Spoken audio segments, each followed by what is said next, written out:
Hey, this is Steve from myothercareer.wordpress.com, and today's video is going to be the bookend to my series on outlining.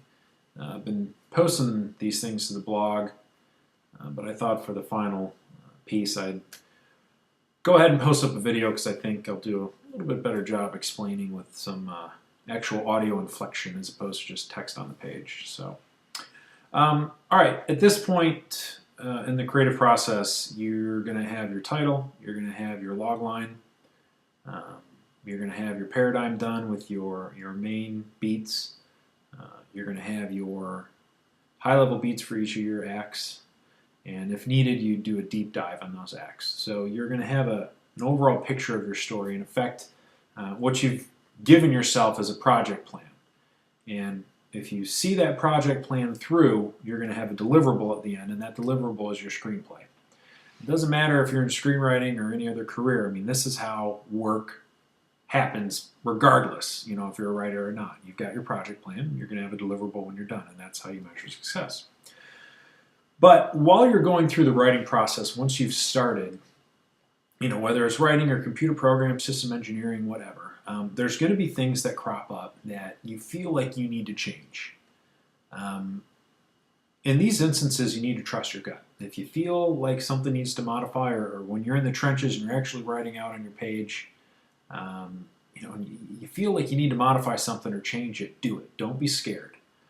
You may be hesitant because you don't want to screw up what you've already written down, or you don't know if you necessarily want to include it in. It's just something you want to explore.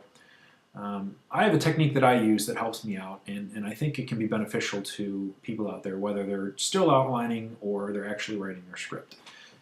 Anybody who's taken a creative writing class, whether in high school or in college, has heard the term free writing. And what free writing is whether it's an emotion or an idea or just a feeling, or whatever. Well, feeling and emotion is the same thing, but whatever it is, you sit down and you write, whether it's by hand or typing on the keyboard. And you keep writing without worrying about grammar, spelling, punctuation, syntax, any of that stuff. You just write until that feeling or emotion is done and you feel like you've fully captured what you're trying to get across on the page. You're not going to go through necessarily and fix anything. It's just to get it out.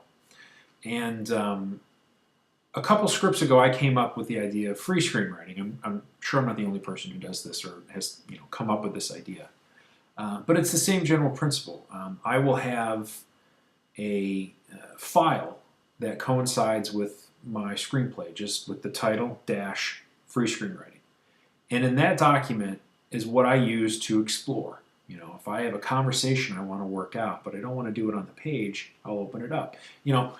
When you're writing, you need to get into scenes late and get out early and leave out all that extraneous BS. But when you're trying to capture characters or a dynamic, sometimes those little idiosyncrasies are important to the writer. And if you get those things down, that will carry over into what you're writing in your actual screenplay, the way people talk around subjects and things of that nature. But a lot of times you need to figure that out. And that's where free screenwriting will come into play. Whether you just need to feel out two characters and the relationships, or you want to see how you might want to approach a scene or sequence, or you have this feeling there might be a better way to accomplish that that's different than the high-level beat you've come up with, or maybe your deep dive is not feeling as good as you thought when you left it alone and you want to explore and experiment. That's where free screenwriting can come into play. For Served Cold, I had about 55 pages of just stuff. Most of it didn't even make, actually I think it was even more than that. Didn't get into the screenplay, but it helped me figure things out. It was the same thing for The Collector. I had about 35 pages of stuff that I had in a separate document. It was just conversations, scenes that I thought about including, and a lot of times, I'll keep the stuff. What I came up with, I'll go ahead and I'll either modify it or import it into my script. So it doesn't really matter if you're doing it while you're screenwriting or while you're outlining. This is a way to kind of work out those urges as well when you're outlining and you're not ready to start screenwriting yet, but you just have this urge to write. That's where this can come into play. It can help satisfy that urge. Always trust that voice in the back of your head that says, you might want to look at this. You might want to do this. I got this feeling you might want to go try this out.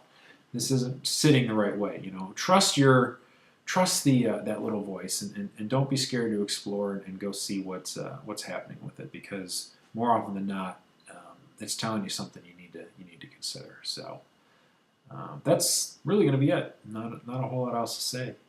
While you're outlining or even screenwriting, don't be scared to explore new things and take a chance. And if you're nervous about messing up what stuff you've already written, that's where the free screenwriting document will come up with. And it can be a scratch pad too. It doesn't necessarily have to be something you've got formatted in Final Draft. It can just be stuff you pop down in a text file. Ultimately doesn't really matter. So that's going to be it. This rounds up and closes out the series I've been posting and outlining. Hopefully it's been helpful. If any of you out there have any individual things that you do or exercises you go through during the outlining process you think might help others out, feel free to share it with me. If you've got an article you want to post, I'll go ahead and post that up on the blog if you want, and link back to your blog, or do anything else you want with it. So, I don't have a huge viewership, but I'm in the 50 to 100 page views a day, and it's good enough for me. So drop me a line if you want. My email's on the About page, and you can IM me as well. And until next time, this is Steve for myothercareer.wordpress.com. Keep writing.